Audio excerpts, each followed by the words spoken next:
siyam kama kutiba 'alal ladzina min qablikum la'allakum tattaqun. Shadaqallahul azim. Yang terhormat Ketua DKM Masjid Taubah, pimpinan BNN, hadirin Bapak Ibu yang saya hormati, jelas di siang hari ini tentunya kita senantiasa bersyukur kepada Allah Subhanahu wa taala karena Allah senantiasa melimpahkan rahmat serta pada kita semua, sehingga pada hari ini kita masih diberi kesempatan oleh Allah untuk memperbanyak amal ibadah kita. Diberi kesempatan pula oleh Allah untuk lebih dekat dengannya. Diberi kesempatan pula oleh Allah untuk memperbaiki perilaku kita. Semoga hari ini lebih baik daripada hari kemarin. Salawat serta salam kita sampaikan kepada Nabi kita Muhammad Sallallahu Alaihi Wasallam, bahwa memang tidak ada contoh dan suri teladan yang benar kecuali Rasulullah Sallallahu Alaihi Wasallam. Bapak Ibu yang saya hormati dan saudara-saudaraku, hari ini kita akan sharing tentang mengajar yang sebenarnya mencapai derajat takwa. Di dalam surah 29 ayat 64 dijelaskan oleh Allah, wa ma hadhil hayatud dunya illa lahun wa la'ibun wa inna daral akhirata layyal hayawanu law kan ya'lamun. Dan tidaklah kehidupan dunia ini kecuali senda gurau dan permainan. Dan sesungguhnya negeri akhirat itulah negeri yang sebenarnya, sekiranya mereka mengetahuinya. Mari kita kaji ayat ini dalam kehidupan sehari-hari. Di dalam surah 29 ayat 64 itu ada kalimat al-hayatud dunya, artinya kehidupan dunia. Dunia bisa diterjemahkan dekat. Artinya bahwa hidup ini singkat. Tidak lama kita tinggal di dunia ini. Paling lama prediksi Nabi antara 60 sampai 70 tahun, selebihnya jarang untuk melampauinya. Sesuai dengan hadis Nabi, a'maru ummati ma baina sitin ila sab'ina wa aqalluhum may yazidu zalik.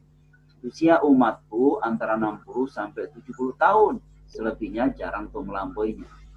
Artinya jika kita sudah memasuki usia 60 tahun, berarti kita harus siap-siap dipetik, ibarat buah sudah matang. Sungguh pun demikian, yang merasa muda jangan mengira umur panjang. Karena yang namanya pohon punya buah, kadang kecil, berukuran juga ada. Ada yang sudah matang nggak jatuh juga ada, karena memang belum waktunya. Maka jangan terlena dengan usia muda, karena syarat mati tidak mesti tua. Jangan terpedaya dengan badan, karena syarat mati tidak mesti sakit. Mati itu bisa antara ruh dengan badan. Jadi memang 60-70. Kita lihat dalam sejarah Rasulullah meninggal usianya 63 tahun. Begitu singkatnya Nabi, sehingga usianya hanya 63 tahun. Hijriah tentunya ya. Nah, waktu itu hampir Aisyah tidak mendengar apa yang diucapkan oleh Nabi terakhir kalinya. Kemudian didekatkanlah telinga Aisyah kepada bibir Nabi. Kemudian Nabi mengucapkan Allahumma fir rafiqil a'la. 3 kali Nabi mengucapkan Allahumma fir rafiqil a'la. Ya Allah, sertakanlah aku teman yang maha tinggi. Teman yang maha tinggi tidak lain adalah Allah. Akhirnya Rasulullah meninggal dunia genap usianya 63 tahun, persis di pangkuan Aisyah. Para ulama mengatakan inilah doa sakaratul maut yang dibaca oleh Nabi. Kemudian Nabi dimakamkan di kamar Aisyah yang sekarang disebut Raudhah yang ada di Madinah. Khadijah, dia meninggal usianya 65 tahun. Waktu itu Nabi ditinggal Khadijah usianya 50 tahun. Berarti Khadijah menemani Nabi selama 25 tahun. Aisyah dia meninggal usianya 66 tahun, singkat betul. Sementara Fatimah dari keturunan Khadijah, dia meninggal usianya 29 tahun. Ketika Nabi meninggal, baru kemudian jaraknya 6 bulan, baru Fatimah meninggal dunia, usianya 29 tahun. Begitu singkatnya hidup ini. Para sahabat, Abu Bakar As-Siddiq, dia meninggal usianya 63 tahun. Kemudian Umar bin Khattab juga 63 tahun. Ali, dia meninggal juga 63 tahun. Sementara Utsman bin Affan, dia meninggal usianya 80 tahun, agak lama. Nah, sebab itu dunia diterjemahkan dekat karena memang singkat hidup ini. Jadi tidak lama kita tinggal di dunia ini. Filosofinya seperti sholat. Ketika berdiri Allahu Akbar, ya tidak selamanya sholat itu berdiri. Suatu saat pasti akan rukuk, Allahu Akbar rukuk. Kemudian sujud, kemudian diakhiri sholatnya dengan Assalamualaikum. Begitu kehidupan, begitu berdiri, tidak selamanya kita gagah dan kuat. Suatu saat pasti kita akan rukuk. Jam berapa, tanggal berapa, uban sudah mulai tumbuh. Jam berapa, tanggal berapa, kulit kita sudah mulai keriput. Walaupun tiap hari bercermin, kita tidak tahu jam berapa, tanggal berapa, kulit kita sudah mulai keriput. Akhirnya ketika sholat melihat ke tanah, wa mahyaya wa mamati, bahwa sajadah ada ujungnya, hidup kita juga ada ujungnya. Berarti akhirnya begitu rukuk, sholatnya begitu rukuk, sudah mulai nih asam urat, minum, sudah mulai datang. Akhirnya sholatnya diakhiri Assalamualaikum. Begitulah kehidupan. Baik. Tentu kajian kita ini santai rileks sambil buka Al-Quran. Coba kita buka surah 7 ayat 34. Surah 7 itu surah Al-A'raf. Jadi yang di gadgetnya atau di depan ada Al-Qurannya, saya minta tolong dibuka surah 7 ayat 34. Surah Al-A'raf ayat 34. Lantas kemudian silakan diterjemahkan. Nanti kita akan diskusi. Ada yang sudah dapat surah 7 ayat 34? Pengutusan para rasul ya? Jadi surah 7 itu surah Al-A'raf ayat 34. Walikuli ummatin ajal. Iya.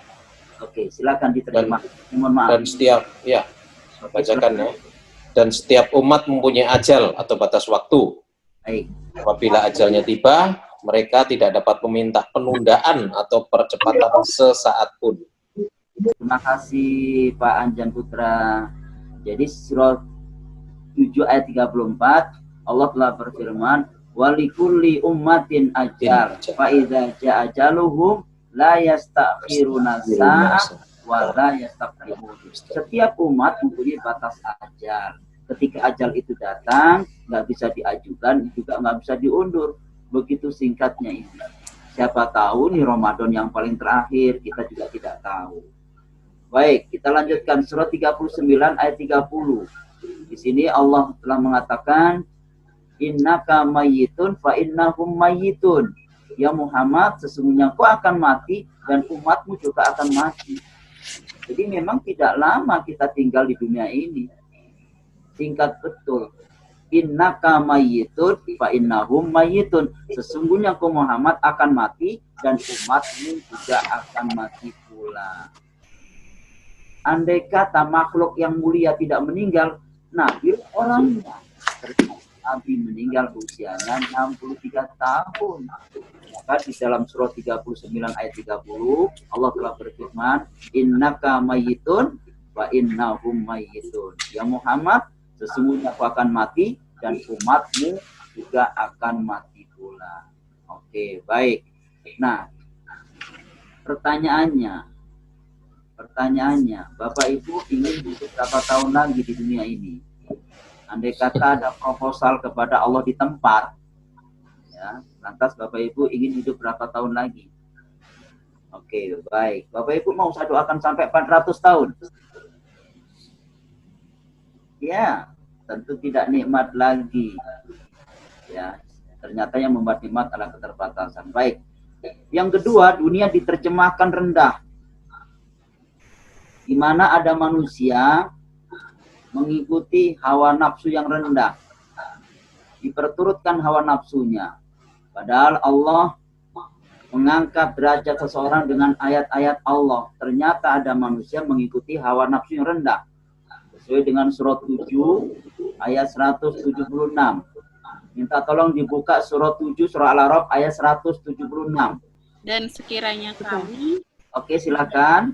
ya, dan sekiranya kami menghendaki, niscaya kami tinggikan derajatnya dengan ayat-ayat itu. Oke, Tetapi dia cenderung kepada dunia dan mengikuti keinginannya yang rendah. Oke. Maka samaannya seperti anjing. Jika kamu menghalaunya, dijulurkan lidahnya.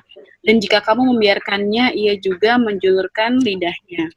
Demikianlah perumpamaan orang-orang yang mendustakan ayat-ayat kami. Maka ceritakanlah kisah-kisah itu agar mereka berpikir. Oke, baik. Terima kasih. Jadi dunia diterjemahkan rendah.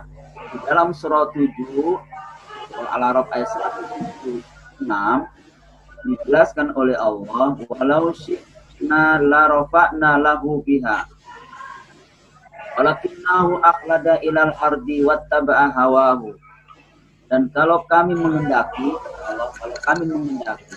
sebenarnya kami tinggikan derajatnya dengan ayat-ayat itu. Allah akan mengangkat derajat seseorang ketika manusia itu bersepakat dengan aturan Allah. Ternyata ada manusia yang mengikuti hawa nafsu yang rendah, cenderung kepada dunia dan menurut hawa nafsu yang rendah. Maka perumpamaan mereka, kata Allah, seperti kalb. Jika kamu menghalaunya, mereka mengulurkan lidahnya.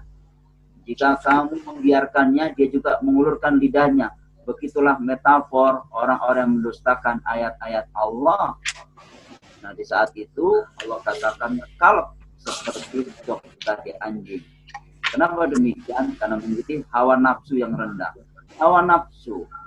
Apa itu hawa nafsu? Hawa artinya keinginan. Nafsu itu diri sendiri. Jadi hawa nafsu mempunyai makna keinginan diri sendiri. Setiap keinginan diri sendiri itu tidak selamanya benar karena masih di bawah kontrol akal. Sedangkan akal untuk mengontrolnya butuh ilmu. Sedangkan sumber ilmu bagi seorang muslim adalah Al-Quran. Nah, Al-Quran masuk dalam perasaan dan keinginan. Jadi yang mengontrol perasaan dan keinginan kita adalah Al-Quran, bukan hawa nafsu. Jadi hawa nafsu di sini harus dikendalikan, ya, supaya mereka mendapatkan nafsu yang dirahmati. Nah, di surah ini mereka mengikuti hawa nafsu yang rendah. Makanya Allah perumpamakan mereka seperti kalb tadi, seperti anjing. Maka dunia diterjemahkan rendah, di mana ada manusia mengikuti hawa nafsu yang rendah, menghalalkan segala cara tanpa mengikuti aturan-aturan main, tanpa mengikuti norma-norma agama, sehingga mereka rendah di mata Allah. Dalam persepsi manusia, oh, dia seorang yang punya kedudukan, tetapi ketika mengikuti hawa nafsu, maka dalam persepsi Allah mereka seperti kalb. Baik, kita akan lanjutkan lagi. Ada manusia menurunkan hawa nafsunya di surah 45 ayat 23. A'udzubillahi minasyaitonirrajim. Bismillahirrahmanirrahim. Maka pernahkah kamu melihat orang yang menjadikan hawa nafsunya sebagai Tuhannya dan Allah membiarkannya sesat dengan sepengetahuannya, dan Allah telah mengunci pendengaran dan hatinya serta meletakkan tutupan atas penglihatan. Maka siapakah yang mampu memberinya petunjuk setelah Allah membiarkannya sesat? Mengapa kamu tidak mengambil pelajaran? Shadaqallahul adzim. Baik. Dalam surah Al-Jasiyah, surah ke-45 ayat 23. Afara'aita man ittakhadha ilahahu hawa. Afara'aita man ittakhadha ilahahu hawahu. Pernahkah kamu melihat orang yang menjadikan hawa nafsu sebagai Tuhannya? Jadi ada manusia hawa nafsunya sebagai Tuhannya. Apa tuh Tuhan? Tuhan itulah sesuatu yang dipentingkan, dicintai dan rela diatur. Jadi sebenarnya tidak ada Tuhan selain Allah. Kita ini hanya rela diatur oleh Allah. Tuhan kita adalah Allah. Di mana Allah mengaturnya? Dalam Al-Quran. Nah, ada manusia menuhankan hawa nafsunya. Jadi diturutinya keinginannya tanpa mengikuti aturan main. Sehingga karena setiap keinginan, ya kan, tadi sudah dikatakan tidak selamanya benar, karena memang harus dibawa bimbingan akal. Makanya dalam Al-Quran dijelaskan nafsu itu menyuruh berbuat kejahatan kecuali nafsu yang dirahmati. Coba Bapak Ibu buka surah 12 ayat 53. Surah 12 ayat 53 dijelaskan oleh Allah, wa ma ubarri'u. Jadi surah 12 surah Yusuf ya. Ayatnya ayat 53 dijelaskan oleh Allah, ayatnya ayat 53. Wa ma ubarri'u nafsi inna nafsa la'amaratum bisu illa ma rahima rabbi inna rabbi ghafurur rahim. Dan aku tidak membebaskan diriku dari kesalahan karena sesungguhnya nafsu itu mendorong berbuat untuk kejahatan kecuali nafsu yang dirahmati. Jadi memang kehidupan kita tidak bangun tidur sampai ingin tidur kembali. Nanti kita beli ya. Oleh dua unsur. Dua unsur itu adalah nafsu dan nafsu yang dirahmati. Kalau nafsu saja itu tidak selamanya benar karena belum dibimbing oleh Allah. Tapi ketika nafsu dirahmati, nafsu yang berpihak kepada Allah dan Rasulnya. Nah, ini yang diterjemahkan benar. Ada manusia menuhankan hawa nafsunya sehingga menghalalkan segala cara. Baik. Kemudian yang ketiga, dunia diterjemahkan hina. Dunia diterjemahkan hina. Di mana ada manusia kehidupannya tanpa bimbingan dari Allah Subhanahu wa taala. Bapak Ibu buka pokoknya surah 7 ayat 179. Tuh, Bapak Ibu buka surah 7 ayat 179, ada manusia menuhankan hawa nafsunya. Jadi di sini hina. Jadi dunia diterjemahkan hina, di mana ada manusia tanpa bimbingan dari Allah Subhanahu wa taala. Saya minta tolong diterjemahkan teman-teman jika sudah dapat surah 7 ayat 179. Biar bukan hanya saja yang tahu, kita belajar hari ini dialog interaktif dengan Al-Qur'an. Bukan dialog interaktif dengan saya, tetapi dialog interaktif dengan Al-Qur'an. Buka surah 7 ayat 179. Silakan diterjemahkan. Baik, Pak Ustaz. Oke, silakan. Bismillahirrahmanirrahim. Dan sungguh akan kami isi neraka jahanam kebanyakan dari kalangan jin dan manusia. Mereka memiliki hati tapi tidak dipergunakan untuk memahami ayat-ayat Allah. Dan mereka memiliki mata tetapi tidak dipergunakan untuk melihat tanda-tanda kekuasaan Allah. Dan mereka mempunyai telinga, tetapi tidak dipergunakan untuk mendengarkan ayat-ayat Allah.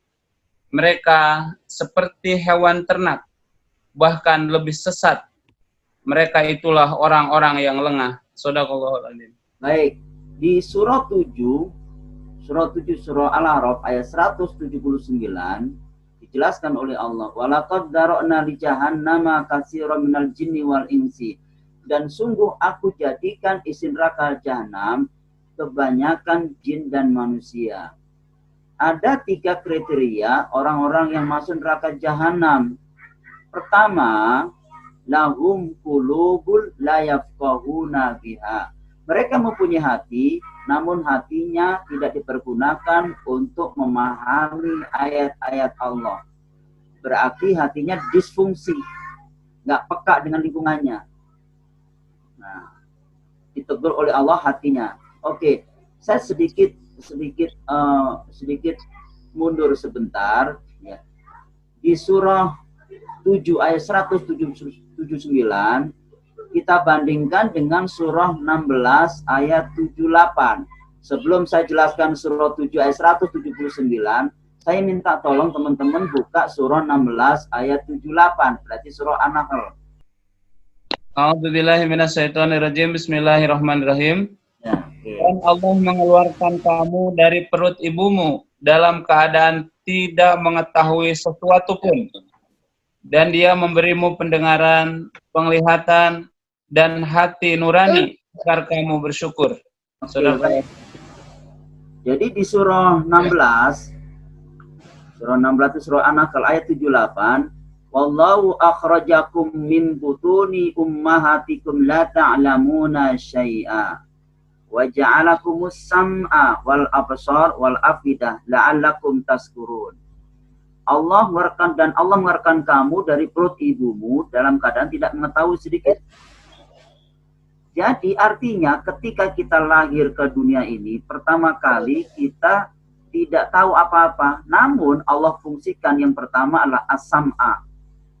Yang pertama adalah as-sam'a, yakni pendengaran. Kemudian wal absar, penglihatan. Kemudian wal afidah, hati atau rasa. Ketiga unsur itu kata Allah, la'allakum tashkurun, agar kamu bersyukur. Agar kamu bersyukur. Bagaimana cara mensyukurinya? Yakni menggunakan ketiga unsur tersebut sebagaimana mestinya, bukan sebagaimana biasanya. Nah, di surah 16 ayat 78, pertama kali yang difungsikan oleh Allah adalah as-sam'a, pendengaran. Sementara di surah 7 ayat 179, begitu dewasa, yang ditegur oleh Allah bukan telinganya, tetapi hatinya. Pertanyaannya adalah, kenapa yang ditegur oleh Allah hatinya, kenapa enggak telinganya? Jadi yang pertama kali lahir, yang difungsikan oleh Allah dalam surah 16 ayat 78, yakni pendengaran. Begitu dewasa, yang ditegur oleh Allah adalah hatinya, bukan telinga. Pertanyaannya, kenapa? Kenapa ditegur oleh Allah? Oke, ada yang bisa jawab barangkali? Kita diskusi sebentar. Kenapa ditegur oleh Allah hatinya? Kenapa enggak telinganya? Oke, baik. Kalau begitu, segumpal daging. Ya? Nah, di situ ada segumpal daging. Segumpal daging. Ya, Ibu. Di dalam daging itu mencerminkan perilaku manusia. Oke, baik. Baik. Jawabannya oke, baik. Buka surah 22 ayat 46. Buka surah 22 ayat 46. Berarti surah Al-Hajj. Maka tidak pernahkah mereka berjalan di bumi sehingga hati atau akal mereka dapat memahami, telinga mereka dapat mendengar. Sebenarnya bukan mata itu yang buta, tetapi yang buta adalah hati yang di dalam dada. Oke, baik. Kenapa ditegur oleh Allah hatinya? Di dalam surah 22 ayat 46 dijelaskan oleh Allah. Afalam yasiru fil ard fatakuna lahum qulubu ya'qiluna biha aw adanu la yasma'una biha fa innaha la ta'mal absar walakin ta'mal qulubul lati fis sudur. Maka apakah mereka tidak berjalan di muka bumi, lalu mereka mempunyai hati yang dengan itu mereka dapat memahami, atau mereka mempunyai telinga yang dengan itu mereka dapat mendengar? Karena sesungguhnya innaha la ta'mal absar, sesungguhnya yang buta itu bukan mata kamu kata Allah, walakin ta'mal qulubul lati fis sudur, yakni yang butalah hati yang ada di dalam dada. Maka dengan demikian bisa terjawab di surah 7 ayat 179, kenapa ditegur oleh Allah hatinya? Karena hatinya buta. Lahum qulubul la yafqahuna biha. Mereka mempunyai hati, namun hatinya tidak dipergunakan untuk memahami ayat-ayat Allah. Hatinya buta. Buta dari nilai-nilai kebenaran. Sehingga mereka tidak mampu membedakan antara hak dengan yang batil. Seorang direktur utama di PT X, ketika hatinya buta dari nilai-nilai kebenaran, mereka tidak bisa membedakan mana istrinya dan mana sekretarisnya. Karena memang buta. Jadi istrinya diperlakukan seperti pembantunya, sementara sekretarisnya diperlakukan seperti istrinya. Buta itu berarti. buta dan buta, nggak bisa membedakan mana istrinya dan mana sekretarisnya. Oke, baik. Seorang pejabat ketika hatinya buta dari nilai-nilai kebenaran, mereka tidak bisa membedakan mana disiplin dan mana diselipin. Jadi memang beda tipis. Disiplin dengan diselipin. Ya, yang penting packaging ya. Nasi basi jadi pulen. Ya, yang penting kemasannya. Begitulah sekarang ini. Jadi kalau dulu kita selalu ditawarkan 2 pertanyaan, ya kan? Pertanyaannya pilih mana, madu atau racun, kan begitu. Nah sekarang pilihannya bukan itu, pilihannya adalah mana? Ada 2 option, selingkuh atau berzina, kan gitu. Coba Bapak Ibu pilih mana, selingkuh atau berzina?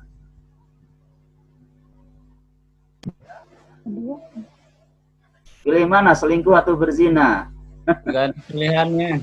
Oh, pasti harus memilih dong. Pilih mana? Minum minuman keras atau racun tikus? Oke, coba. Kalau dulu, iya, kalau dulu jelas pilih mana Bapak Ibu, madu atau racun? Ya tentu milih apa? Milih madu dong, bukan racun. Nah sekarang ibu-ibu nggak mau di madu juga nggak mau diracun, karena memang madunya sudah diracun. Madunya sudah diracun, maka nggak bisa. Oke, kalau kita disodorkan pilih mana, selingkuh atau berzina, atau minuman keras atau racun tikus, kita harus tegas memilih untuk tidak memilih, itu pilihan kita. Jadi memilih untuk tidak memilih.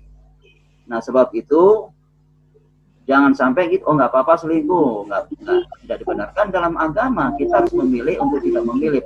Maka di sini tadi hatinya buta dari nilai kebenaran. Ya kan? Oke, Bapak Ibu, harga tidak naik namun disesuaikan. Harga tidak naik namun disesuaikan. Sami mawon. Di Cilincing sana, di ujung Cilincing sana, ada orang kelaparan, tapi dibilang kekurangan gizi. Oh, berarti dia buta. Dia buta, tidak melihat.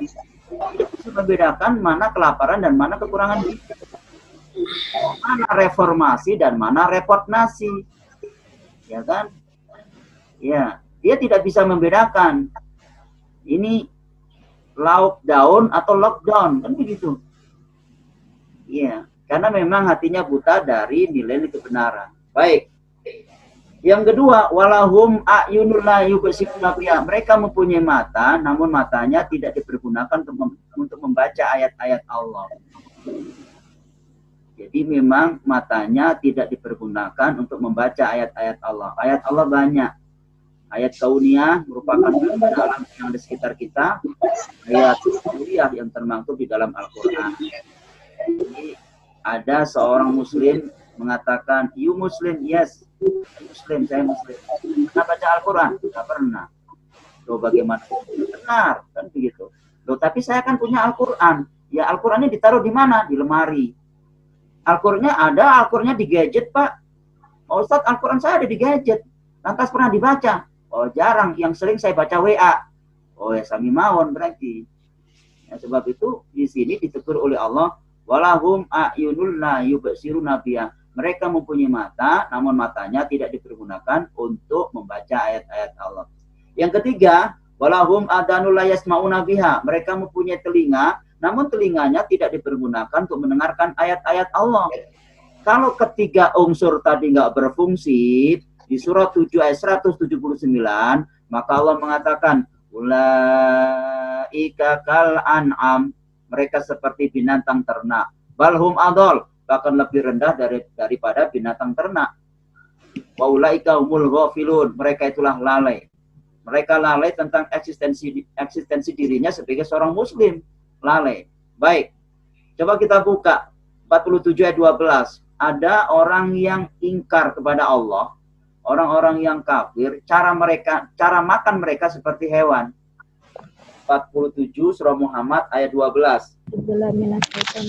Bismillahirrahmanirrahim. Sungguh Allah akan memasukkan orang-orang yang beriman dan mengerjakan kebajikan ke dalam surga yang mengalir di bawahnya sungai-sungai. Dan orang-orang yang kafir menikmati kesenangan dunia dan mereka makan seperti hewan makan dan kelak nerakalah tempat tinggal bagi mereka. Oke, baik. Terima kasih Ibu Endah. Nah, di surah 47 ayat 12 di pertengahan ayat itu dijelaskan oleh Allah, walladzina kafaru yatamatta'una wa ya'kuluna kama ta'kulul an'am wan naru maswan lahum. Dan orang-orang kafir bersenang-senang di dunia dan mereka makan seperti makannya binatang. Jadi cara makan orang kafir itu seperti hewan. Kenapa dikatakan oleh Allah seperti hewan? Karena mereka tidak bisa membedakan mana yang halal dan mana yang haram. Nah, kafir di sini, saya mohon maaf, kafir di sini bukan hanya bukan hanya terjadi di luar agama Islam, tapi kafir di sini bisa terjadi di dalam tubuh umat Islam. Di mana ada seorang muslim, katakanlah seorang muslim, dia seorang tapi masih menipu. Dia berdagang tradisional masih senang mengurangi takaran timbangan. Oh, berarti mereka ingkar, tidak bersepakat dengan aturan Allah. Maka dunia diterjemahkan hina, di mana ada manusia tanpa bimbingan Allah.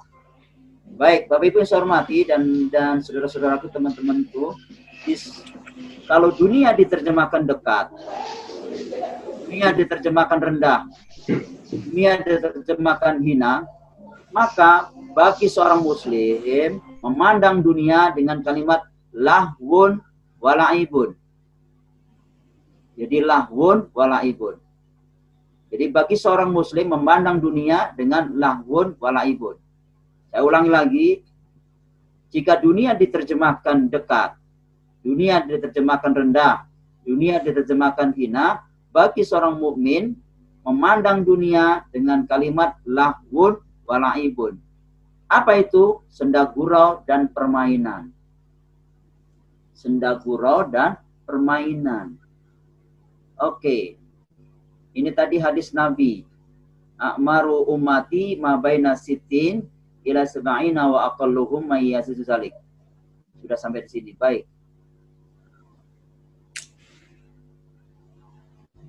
Jadi lahwun walaibun, senda gurau dan permainan. Baik, sedikit saya jelaskan tentang bagaimana tahap demi tahap kehidupan manusia. Jadi bumi. Mohon izin Ustadz. Oke. Mungkin sekitar 5 menit lagi kita ada tanya jawab ya Ustadz. Oh iya. Silakan Ustadz. Sharing, kita akan tanya jawab. Oke. Baik. Silakan Ustadz. Baik. Kita lahir di muka bumi ini disebut bayi, terus berkembang jadi anak, lantas remaja, kemudian dewasa, kemudian persebaya, terus jadi tua, kemudian uzur, lantas mati. Nah, inilah siklus kehidupan. Coba kita perhatikan skema yang ada di layar. Posisi Bapak Ibu itu ada di mana? Jika rata-rata yang hadir di sini posisinya ada di tua, berarti satu langkah lagi kita menjadi uzur dan akan meninggal. Maka antara bumi dengan maut jadi umur. Ada kalau ada yang mengatakan posisi saya ada di remaja atau di dewasa, maka ingat kalimatnya, jangan terlena dengan usia muda karena syarat mati tidak mesti tua. Jangan terberdaya dengan badan sehat karena syarat mati tidak mesti sakit. Jadi ketika posisi kita di tua, maka satu langkah lagi kita akan mendekatkan diri kepada liang lahat alias mati. Jadi memang tidak ada manusia panjang umur. Baik, nah inilah di surah 22 ayat 5 sebagai referensinya.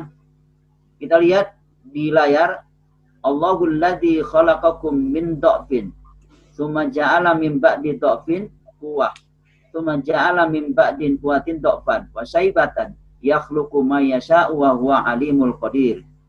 Allah dialah yang menciptakan kamu dari keadaan lemah kemudian menjadi kuat, kemudian menjadi lemah kembali, terus sampai beruban. Nah, ini sampai beruban, inilah skemanya. Ya, jadi kita ulang lagi, posisi kita tergantung posisi kita di mana. Dan secara matematika itu dibenarkan dalam persepsi Allah. Memang walaupun kita tidak tahu jam berapa, tanggal berapa kita akan meninggal. Baik. Jadi lahun artinya senda gurau. Jadi lahun artinya senda gurau. Maksudnya apa senda gurau? Artinya tidak sebenarnya. Di dunia ini ada orang kaya, namun tidak kaya sebenarnya. Pasti ada kekurangannya. Di dunia ini ada orang sehat, namun tidak sehat sebenarnya. Pasti ada sakitnya.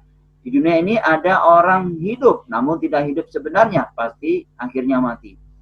Coba Bapak Ibu angkat tangan yang tidak mau mati. Coba. Siapa yang tidak mau mati? Mau hidup terus sampai 400 tahun? Atau berapa tahun? Ya karena memang tidak sebenarnya. Beda dengan di akhirat nanti. Di akhirat nanti ada orang kaya sebenarnya tanpa kekurangan. Di akhirat nanti ada orang sakit, ya, ada orang sehat tanpa sakit. Di akhirat nanti ada orang hidup tanpa mati. Nah, sebab itu dunia diterjemahkan, ya kan? Rendah tadi, rendah, dekat, rendah, kemudian hina, beda dengan di akhirat nanti. Baik.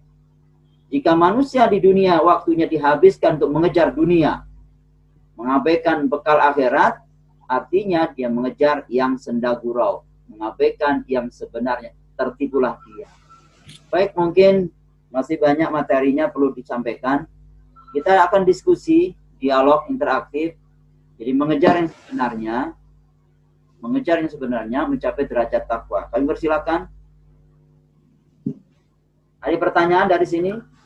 Ya, terima kasih Ustadz atas paparan ceramahnya.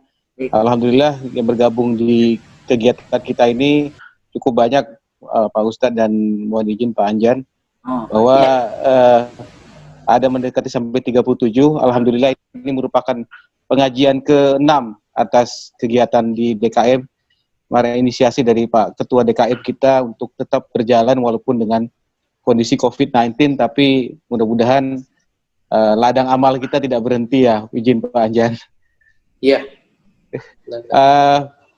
Bapak Ibu semua, untuk kesempatan berikutnya kami persilahkan kepada para jamaah yang ingin bertanya, karena di sini banyak juga Pak, tidak hanya dari Pulau Jawa, ada juga rekan-rekan yang dari luar Pulau Jawa, ada Pak Lamala nih dari Sultra, juga ada pimpinan-pimpinan lainnya juga Pak, dan juga ada dari kementerian lain, ini ada Pak Alhamdulillah. Prapto ya dari kepolisian, dan tadi juga izin, siap, tadi ada Pak Agus Sudrajat juga Bapak bergabung di sini, dan juga ada Widya Suara utama kita Pak, ada Ibu Diah juga. Alhamdulillah banyak dari rekan-rekan kita bisa menjalin silaturahmi di sini Bapak. Silakan, mungkin Bapak Anjan mungkin ada yang mau disampaikan, silakan Bapak. Ya silakan Pak Anjan. Terima kasih. Assalamualaikum warahmatullahi wabarakatuh. Waalaikumsalam warahmatullahi wabarakatuh. Ya, Pak Ustadz Budiman Al-Hanif. Saya tambahkan juga yang ikut selain ini juga ada yang melalui YouTube, Pak Ustadz. Jadi alhamdulillah banyak ini hari ini. Jadi melalui YouTube, bahkan Ustadz-Ustadz yang dari luar juga saya informasikan juga. Tadi di dalam slide terakhir saya sampaikan, yaitu Quran yang jika manusia di dunia waktunya dihabiskan untuk mengejar dunia. Ya, ini Pak Ustadz. Kemudian dikaitkan dengan tadi dari awal disampaikan, ada yang disampaikan tentang nafsu yang dirahmati. Nah, ini nafsu yang dirahmati ini mungkin detailnya bagaimana Pak Ustadz, supaya kami ini juga tidak bimbang. Ya, nafsu yang tidak dirahmati dan nafsu yang dirahmati. Nah, yang dirahmati inilah yang mungkin perlu detailnya lagi, bagaimana dikaitkan dengan yang slide yang terakhir ini Pak Ustadz. Terima kasih. Assalamualaikum warahmatullahi wabarakatuh. Waalaikumsalam. Silakan Pak Ustadz. Ya, baik. Jadi hidup ini pada hakikatnya ditentukan oleh dua unsur. Sejak bangun tidur sampai ingin tidur lagi. Dua unsur itu adalah nafsu dan nafsu yang dirahmati. Surat 12 itu pengen di sana di pinggir seperti apa suruh. Nah, sesungguhnya nafsu itu mendorong atau menyuruh berbuat kejahatan. Illa, kecuali nafsu yang dirahmati. Nafsu yang dirahmati artinya keinginan yang selalu diarahkan sesuai dengan aturan Allah dan Rasul-Nya. Itulah nafsu yang dirahmati. Kalau hanya nafsu saja, itu belum dirahmati, berarti mereka belum dapat bimbingan dari Allah dan Rasul-Nya. Contoh, ingin kaya, boleh nggak ingin kaya? Boleh, kata Allah dan Rasul-Nya, boleh. Nah, caranya bagaimana? Jangan korupsi, jangan manipulasi data, jangan menyimpang, jangan menghalalkan segala cara. Nah, kalimat jangan menyimpang dan menghalalkan segala cara, berarti itulah nafsu yang dirahmati. Kalau dia tetap kaya tapi manipulasi data lantas korupsi, berarti itu disebut nafsu. Hanya nafsu saja, belum dirahmati. Ada orang ingin menyalurkan libido seksualnya. Ya, boleh. Supaya jadi nafsu dirahmati, harus melalui jalur nikah. Tidak boleh kumpul kebo, tidak boleh PO. Bapak Ibu tahu PO? Prostitusi online. Itu PO. Nah, itu nafsu yang tidak dirahmati. Supaya nafsu dirahmati, menikah. Itu contoh yang konkret. Nah, sebab itu, nafsu ini tidak boleh dimatikan. Nafsu ini dikendalikan. Misalnya nafsu makan. Harus dikendalikan sehingga muncul sistem ekonomi. Sistem ekonomi syariah. Itulah nafsu yang dirahmati. Kalau hanya nafsu saja tidak dirahmati, akan muncul sistem ekonomi kapitalis sehingga menghalalkan segala cara. Nah, nafsu itu adanya hanya dirasa. Maka ketika Allah mentransfer darah dari jantung ke otak, dari jantung ke otak, aliran darah ke otak itu harusnya berbarengan dengan ayat-ayat Allah. Karena decision maker hanya ada di otak. Maka di otak ada motor dan sensor, kan yang bisa merasakan itu otak, sedangkan sumber rasa adalah jantung. Maka Allah berfirman, fa'alhamaha fujuraha wa taqwaha. Aku ilhamkan kepada jiwa itu antara yang fujur dengan takwa. Di dalam diri manusia punya dua potensi, potensi jahat dan potensi menjadi orang yang bertakwa. Mana yang lebih dominan? Apalagi di bulan Ramadan ini, semuanya stay di rumah semuanya, stay at home di rumah. Namun dia tidak patah semangat, tetap semangat untuk meningkatkan kualitas ketakwaannya, diantaranya menghadiri taklim melalui Zoom ini, itu termasuk orang-orang yang meningkatkan kualitas ketakwaannya. Maka itulah nafsu yang dirahmati, agar menjadi orang-orang yang bertakwa. Nah, dengan demikian, sehingga decision maker itu hanya di otak, berarti yang lebih dominan adalah takwanya, bukan fujurnya. Jadi, potensi tauhid itu sudah ada di dalam diri setiap insan. Setiap insan itu integritas, integriti itu ada di dalam dirinya. Ketika manusia itu menyimpang pada hakikatnya, dia sudah sedang terkontaminasi oleh nafsu setan. Contoh, dalam surah 30 ayat 30, surah Ar-Rum ayat 30. Jadi surah 30 ayat 30, fa'akim wajhaka lidini hanifa, hadapkanlah wajahmu terhadap agama Allah yang hanif, yang lurus, fitrat Allah, sesuai dengan fitrah Allah. La tabdila li khalqillah, tidak ada perubahan pada fitrah Allah. Nah, setiap manusia itu jujur dan benar. Kalau ada manusia itu menyimpang, berarti mereka mereka terkontaminasi oleh nafsu setan tadi. Saya kira demikian. Itulah hanya nafsu, tapi belum nafsu yang dirahmati. Oke, baik. Saya kira demikian. Mohon izin Pak Anjas, saya kira begitu ya Pak Anjan. Ada lagi yang ditanyakan? Baik, silakan Bapak Ibu semua.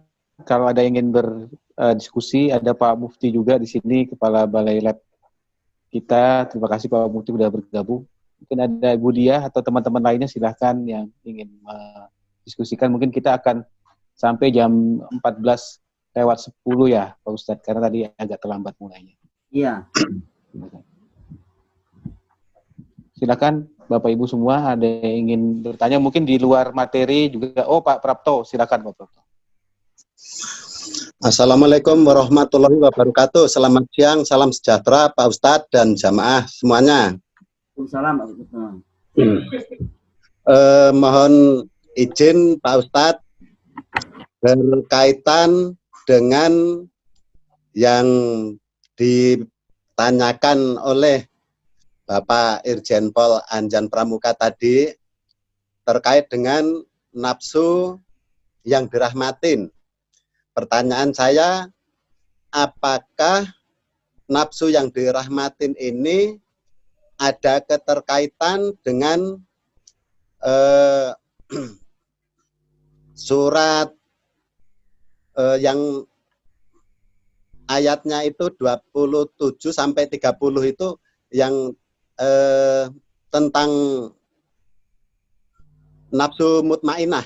Ya, surah Fajar yang tenang. 89. Ya. Betul Pak Ustadz. Makasih. Oke, baik. Jadi di dalam Al-Qur'an, itu ada 3 nafsu yang perlu kita ketahui. Yang pertama, nafsu amarah. Nafsu amarah itu nafsu yang belum dibimbing oleh Allah. Itu referensinya dalam surah 12 ayat 53. Nafsu amarah itu nafsu yang liar. Nafsu yang belum dibimbing dengan Allah dan Rasulnya. Dan nafsu amarah ini nafsu yang bangga ketika dia berbuat maksiat. Bangga betul ketika mereka menyimpang dari aturan Allah. Maka mereka menghalalkan segala cara. Itulah nafsu amarah tadi. Yang kedua, nafsu lawamah.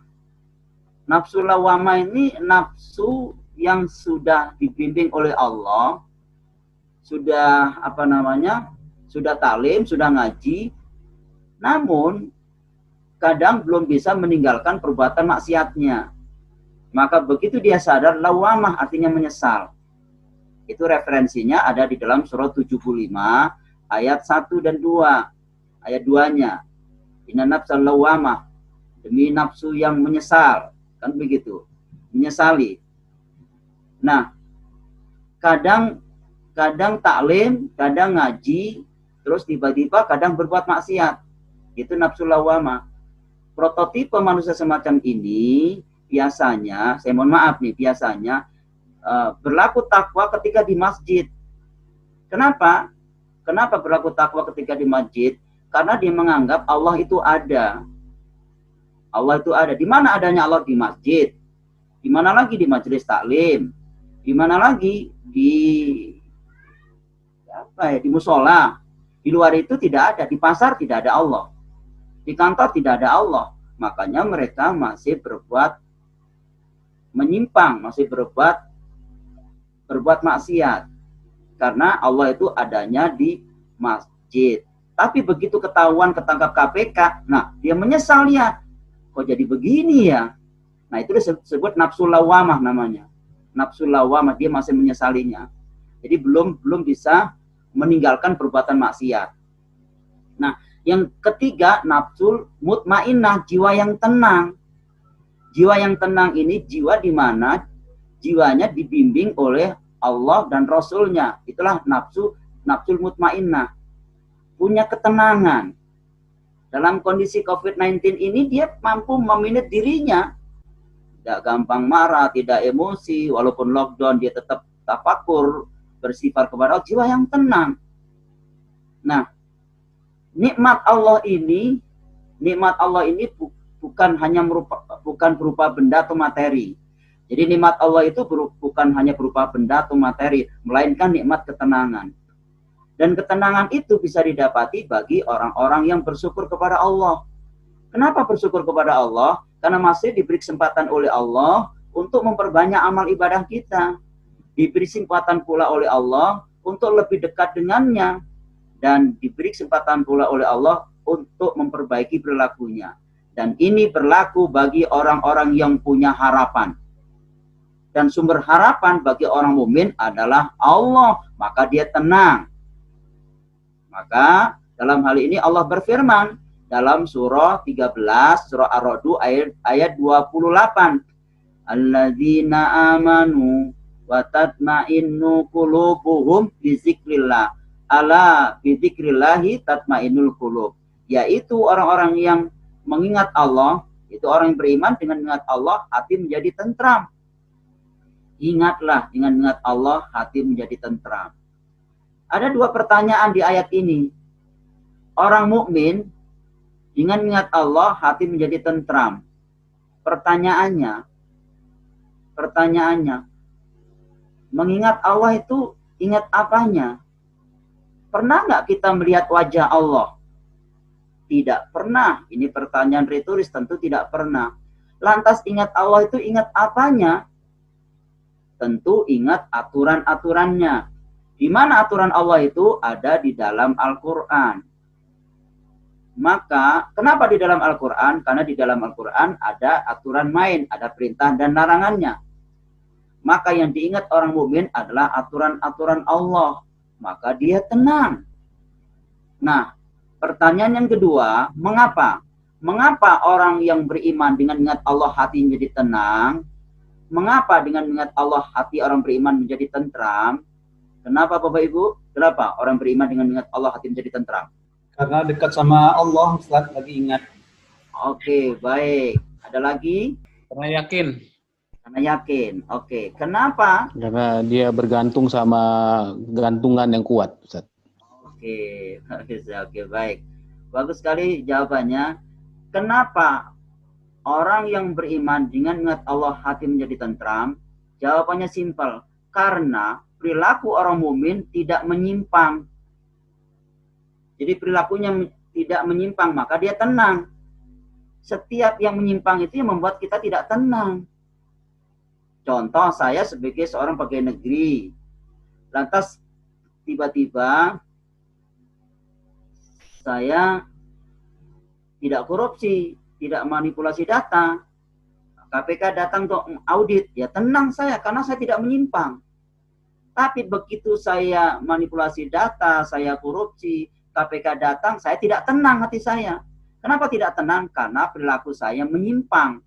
Maka yang membuat hidup ini tidak tenang ketika perilakunya menyimpang.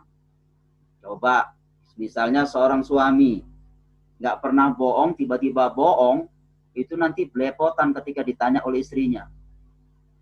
Ya, Bapak dari mana? Nah, dari mana-mana, orang kita mau ke kantor baru pulang. Dari mana? Udah mulai belepotan itu. Ternyata dia selingkuh. Oh, pantas. Nah, yang membuat tidak tenang itu, yang membuat tidak tenang itu karena menyimpang. Maka nafsul mutmainnah, dia tidak menyimpang, maka dia tenang. Selalu bersepakat dengan aturan Allah, selalu berpihak dengan Allah, maka begitu dia meninggal, dia diridhoi oleh Allah, sehingga dia masuk surga. Kata Allah, irji'i ila rabbika radiyatan mardiyah. Jangan di sini. Kamu bukan tinggal di dunia, tinggalmu itu di surgaku. Di surga, disayang oleh Allah. Oke, baik. Saya kira demikian ya. Ada lagi yang ditanyakan? Baik, terima kasih Ustadz. Mungkin kita sekitar 5 menit lagi. Alhamdulillah di sini ada juga Budiah nih Pak Ustadz. Ada Budiah ini adalah ketuanya psikiater di Indonesia nih Pak Ustadz. Jadi apa yang disampaikan oleh Pak Ustadz mungkin ada bisa pendalaman. Izin Budiah, ada yang mau di-sharingkan Budiah terkait dengan... Ya, silakan Budiah. Tenang Budiah. Assalamualaikum warahmatullahi wabarakatuh. Waalaikumsalam warahmatullahi wabarakatuh. Terima kasih Pak Ustadz Budiman. Saya tadi tertarik dengan amarah yang liar, Pak. Kalau menurut saya ya sebagai seorang ahli jiwa, saya melihat sekarang ini masyarakat ini lebih mudah untuk melampiaskan amarah yang liar tadi, yang tidak terkontrol karena memang banyak sekali tekanan atau stresor-stresor yang datang baik itu dalam dirinya maupun dari luar, Pak. Nah, menurut begitu juga sebetulnya saya juga melihat ini bukan hanya di masyarakat ya. Kadang-kadang yang namanya pimpinan, para pejabat itu juga kadang-kadang marahnya bisa saja tidak terkontrol, Pak. Jujur saja sebagai saya seorang mantan pejabat ya, Pak ya, bahwa karena ada stresor-stresor tertentu. Nah, menurut Bapak, kira-kira fenomena apa yang terjadi seperti itu ya? Sekarang kita gampang sekali melihat orang jadi agresif, melukai, membunuh, tawuran dan sebagainya. Fenomena apa yang terjadi di masyarakat dan juga dalam kelompok-kelompok kecil, kok amarah yang liar ini kok mudah sekali tercetus. Padahal mungkin stresornya itu tidak berat-berat amat gitu, tapi bisa menyebabkan dia sampai uncontrol seperti itu. Mohon maaf tadi saya tidak ikut dari awal karena baru lagi sholat zuhur baru ingat, oh iya hari ini ada ini, jadi baru buka jam 1:30-an. Ya. Terima kasih Bu Dia. Terima kasih Bu. Saya sedikit sharing dengan Bu Dia ya. Di layar ini saya minta tolong diperhatikan di layar. Jadi Allah telah berfirman, mereka diliputi kehinaan di mana saja mereka berada, kecuali jika mereka berpegang kepada tali agama Allah dan tali perjanjian dengan manusia. Kita akan terjemahkan ini. Jadi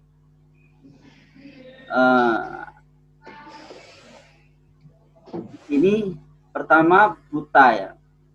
Ini akhirat hablum minallah, ini dunia hablum minannas. Nah, ketika ada manusia yang pertama itu buta itu dalam arti dia akhiratnya tinggi, tapi dunianya rendah. Akhiratnya tinggi, dunia rendah. Mereka ini terjebak hanya ritual-ritual keagamaan. Dia hanya sekedar menggugurkan kewajiban di sholat, tapi dengan lingkungannya nggak peduli, maka rendah dia. Orang semacam ini dia buta. Dia dekat dengan Allah, tapi dia nggak peka bahwa di lingkungannya ada orang kelaparan. Orang ini buta, hablum minallahnya tinggi, sholat 5 waktu, tekun, taklim, tapi hablum minannasnya rendah. Dia nggak peka, dia tidak ada empatinya dalam kehidupan sehari-hari.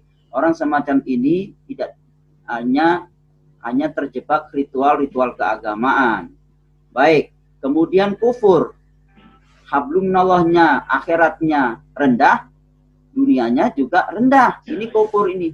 Orang semacam ini disensus atau tidak disensus sama saja, nggak ada pengaruhnya di sini. Karena tanpa hablum minallah juga tanpa hablum minannas. Dia di sini orang apa ya? Kalau disensus ada dia nggak ada dia tidak ada pengaruhnya. Nah, ini juga termasuk orang-orang yang didominasi oleh nafsu amarah gitu. Baik. Kemudian hedonis, materialis, serba permisif kan itu. Dunianya tinggi. Dunianya tinggi tapi akhiratnya rendah. Orang semacam ini dia glamor. Ya, dia cerdas secara intelektual namun bodoh secara spiritual. Inilah hedonis materialis. Sehingga dia tidak ada keseimbangan di sini dalam kehidupan sehari-hari. Jadi setiap keinginan, ya kan, setiap kebutuhan dan keinginan akan muncul seperti ujian atau cobaan di situ. Yang membuat manusia tidak tenang ketika manusia tidak mampu mengendalikan keinginan. Orang-orang yang hedonis memaksakan diri. Bagaimana ketika mereka bertemu dengan gengnya harus pakai arloji yang harganya 800 juta. Rolex. Hedonis kan. Kemudian terus mobilnya harus Mercy dan sebagainya. Sehingga dia tidak apa adanya. Padahal Allah tidak melihat seperti itu. Nah, yang paling ideal adalah mutakin. Hablum minallahnya tinggi, hablum minannasnya juga tinggi. Orang yang ideal mutakin. Orang mutakin ini dia mempunyai hubungan dengan Allah, dia juga mempunyai hubungan dengan manusia. Hablum minallah, hablum minannas. Sehingga dia mempunyai keseimbangan. Tapi tetap orang mutakin adalah dia tetap condong ke akhirat. Kenapa condong ke akhirat orang mutakin ini? Karena akhirat lebih utama daripada dunia. Dengan demikian, walaupun dia lebih dekat dengan Allah, dia tetap mengimplementasikan sholatnya dalam kehidupan sehari-hari. Contoh yang paling konkret, sholat melahirkan orang yang jujur. Hingga detik ini kita belum pernah dengar ada orang korupsi rokaat walaupun sholat sendirian. Bukan begitu? Iya. Subuh tetap 2 rakaat walaupun sendirian. Walaupun kesiangan tetap. Sayangnya kejujuran itu baru ritual.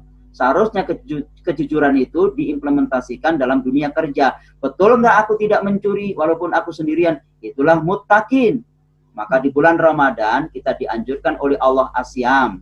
Mengendalikan jiwa kita, mengendalikan amarah kita, mengendalikan nafsu kita, mengendalikan perbuatan-perbuatan maksiat agar kita menjadi orang-orang yang muttaqin. Sehingga nafsu yang amarah tadi, ya kan, bisa dipreser, terus dibina, muncul nafsu lawamah, terus dibina akan muncul nafsu mutmainnah, sehingga menjadi orang-orang yang muttaqin, insya Allah endingnya husnul khotimah.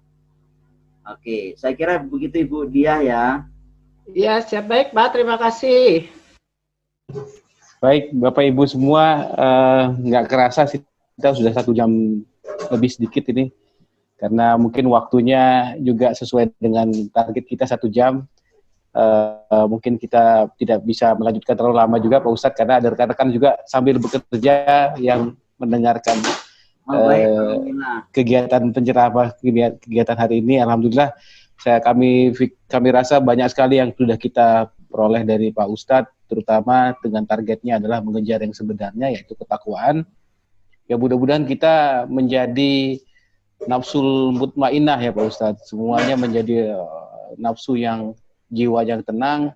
Syaratnya sederhana aja tadi Pak Ustadz sampaikan, janganlah melakukan perilaku yang menyimpang, karena kalau kita sudah menyimpang itu yang menyebabkan kita gaduh gelisah, cemas dan lain-lain, mungkin itu Pak Ustadz.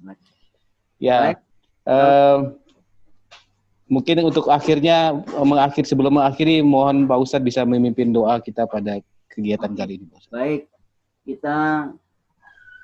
kita tutup dengan doa. Mudah-mudahan pertemuan singkat ini mendapatkan keberkahan dari Allah SWT, hingga kita tetap dibimbing oleh Allah menjadi nafsu mutmainnah.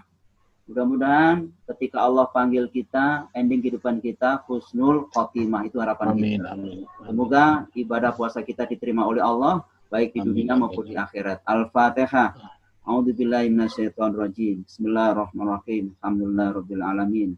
Ar-Rahmanirrahim. Maliki yaumiddin. Iyyaka na'budu wa iyyaka nasta'in. Ihdinas siratal mustaqim. Shiratal ladzina an'amta 'alaihim ghairil maghdubi 'alaihim waladdallin. Amin. Astaghfirullahaladzim wa atubu ilaih. Ya Rahman, Ya Rahim, Ya Aziz, Ya Ghaffar, Ya Arhamar Rahimin. Ya Rabbana, ya Tuhan kami, baru saja kami mengkaji ayat-ayat-Mu. Kami duduk bersimpuh bermunajat kepada Engkau ya Allah. Sebab ya Rabbana, ampunilah dosa-dosa kami ya Allah. Bimbinglah kami ya Allah dalam menjalani sisa-sisa umur hidup kami, agar kami mampu untuk membedakan antara hak dan batil. Ya Rabbana, terimalah ibadah puasa kami, terimalah bacaan Al-Quran kami, terimalah rukuk dan sujud kami, terimalah amal-amal ibadah kami, dan kami yakin doa-doa kami Kau kabulkan, dan kami yakin amal-amal kami Kau terima ya Allah. Rabbana zalamna anfusana wa illam taghfir lana wa tarhamna lanakunanna minal khasirin. Allahumma innaka afuwun tuhibbul afwa fa'fu anna. Allahumma innaka ridhaka wal jannata wa na'udzubika min sakhatika wan nar. Allahumma rabbana atina fid dunya hasanah wa fil akhirati hasanah wa qina adzabannar wa adkhilna jannata ma'al abrar. Ya Aziz, Ya Ghaffar, Ya Rabbal alamin. Rabbana taqabbal minna innaka antas samiul alim. Subhana rabbika rabbil izzati amma yasifun.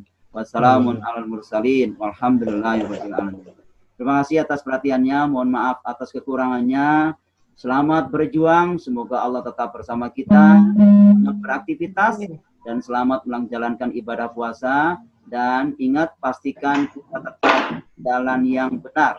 Terima kasih. Assalamualaikum warahmatullahi wabarakatuh. Waalaikumsalam warahmatullahi wabarakatuh. Pak Ustadz, dengan berakhirnya kegiatan kita ini. Terima kasih Pak Ustadz. Pak. Alhamdulillah, terima kasih Bapak Ibu jamaah semua tadi.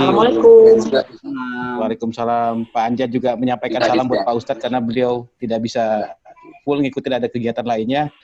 Alhamdulillah, mungkin saya ingin menyampaikan juga pada jemaah semua bahwa kita trommel Ramadan kita mencapai 1 juta ini.